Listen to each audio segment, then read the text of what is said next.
Yung mga panahon na yon, Tinidora, gusto ko nang mamatay. Sayang naman. Hindi ko lang alam at hindi ko alam kung paano ko makakausap si Anselmo sa oras na yon. Hinahanap ako ni Anselmo. Nalaman niya ang address ng aking kolehiyo.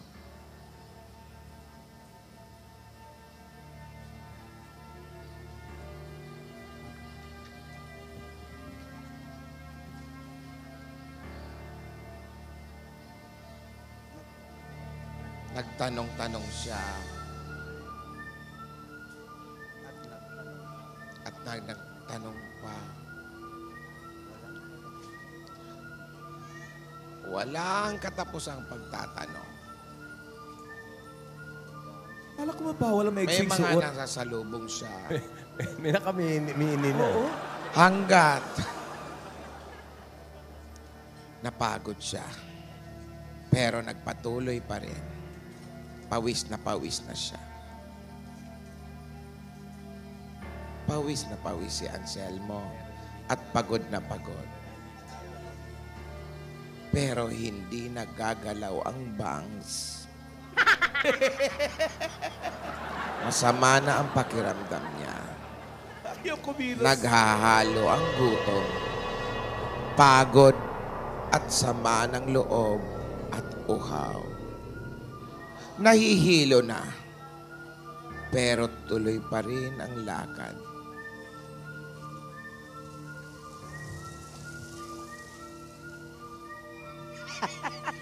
Kawawa naman. Nagtanong pa rin siya na nagtanong hanggang naituro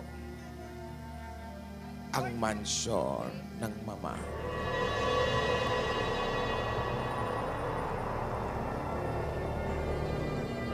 Tumalon si Anselmo.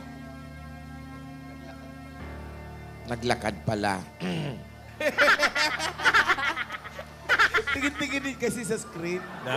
Nauna eh. Ba, malaki ah. At natagpuan na nga ni Anselmo ang aming mansyon. Pinilit niyang pumasok. Pinindot niya ng pinindot ang doorbell. Pero sira pala ang doorbell. Mabuti na lang at wala ang mga gwardya. Ano pa nangyari, ate? Yan naman yung bata. Eto. Hahanapin niya ako. Pumasok si Anselmo sa pinto. Hindi pa pala nakakarating sa pinto. Saan pa lang, ate? Wala bang gwardiya nung araw, ate, sa bahay natin? Nakabreak ang mga gwardya. Oy! Ayan, may mga magnanakaw oh. May mga cable man pa, ate, ha? Sisilip-silip si Anselmo. Hanggang tinungo niya ang pinto. Pumasok siya nang walang pag-aalinlangan. Binuksan niya at nandoon. Nakikita niya si Mama na naiidlip sa sala. Pero buo ang loob ng aking irog. Hinanap niya ako. Irog talaga. Uy, Narinig ko ang tinig niya. Hahanapin niya si Nidora. Nidora! Nidora, nasan ka? Pasigaw na pabulong.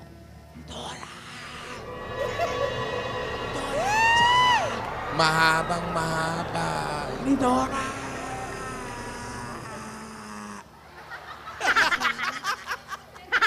Nidora, nasan ka? Narinig ko Nidora! boses ni Anselmo. Anselmo! Nidora! Titagal kitang hinahanap ni Dora. Buti ikay nakapasok, Anselmo. Wala bang nakakita sa'yo? Wala. Walang mga gwardya. Halika na, sumama ka sa akin. Umalis.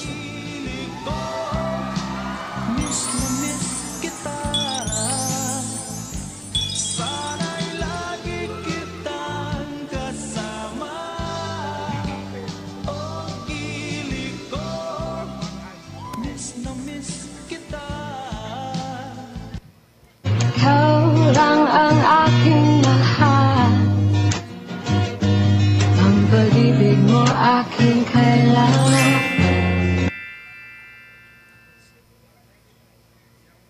Ibig na walang hagdanan.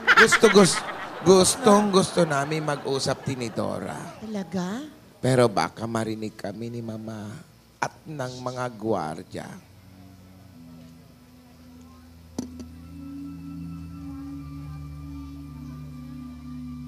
Ano ang nangyari? Pero may naisip kaming paraan. Baka mapasayaw yung katabi mo, ha? Ako, bakit Sa may haliw ng hagdan? tugtuging, a little bit of Monica. Iingat ka. Yan ang mga sweet na... Yan ang mga Kumapit ka, Ansel.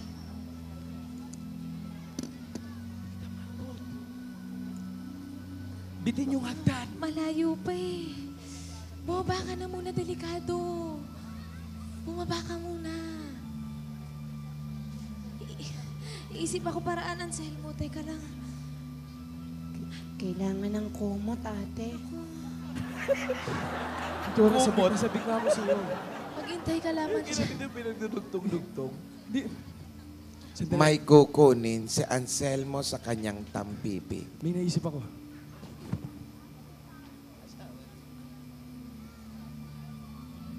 tampipi. Pag maliit,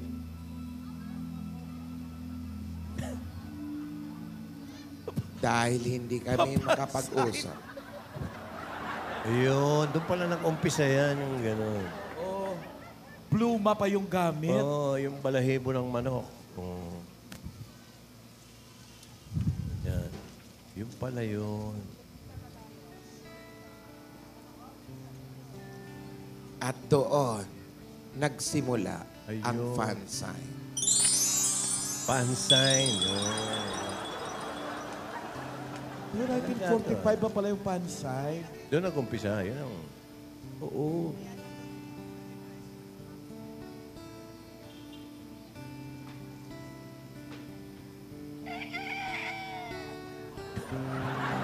May manok sa mansyo. Tumitilaok yung manok kasi kulang yung balahibo niya.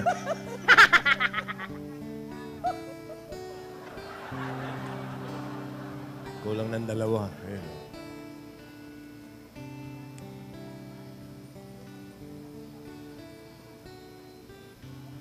Ikaw lang ang aking mahal.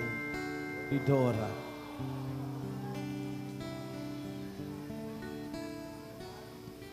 O kaya ang sinulat ni Dora.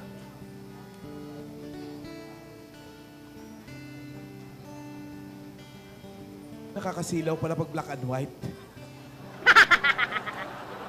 Black and white. Nagising si Mama.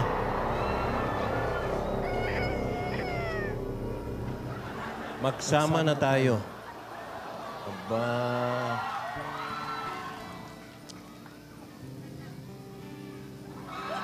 At dahil sa fan sign, nakapag-usap kami ni Anselmo na hindi nagigising si Mama. Paano si Mama? You're in love, you're in love, you're too shy to confess. You're in love, you're in love, you must try to confess. My funny Valentine, sweet comic Valentine, you make me smile with my heart. Just you and I, east of the sun and west of the moon. Ni Dora pala malantong din. Unang panahon. Malantong no. Ganda naman pala ng mga nangyayari. Ano ba pangalan yung batang yan? Si Gingging. Gingging. Ate, Ah, bilisan mo na. Ano ba yung mga nangyayari, ate? Nawala na yung pikit-pikit ni Anselmo na lipat na kay Gingging. O, ate. Ate, ano na? eto na nga. Hindi ko makakalimutan ang araw na iyan. Nakakaiyak, nakakakilig. Ano na nga nangyayari? Bayaan mo munang sariwain ko yung mga sandaling yon. Sa tagal niyan, bilasan na yan. Hayaan mo na muna. Ang batang to makulit. Papagalitan ni Kiko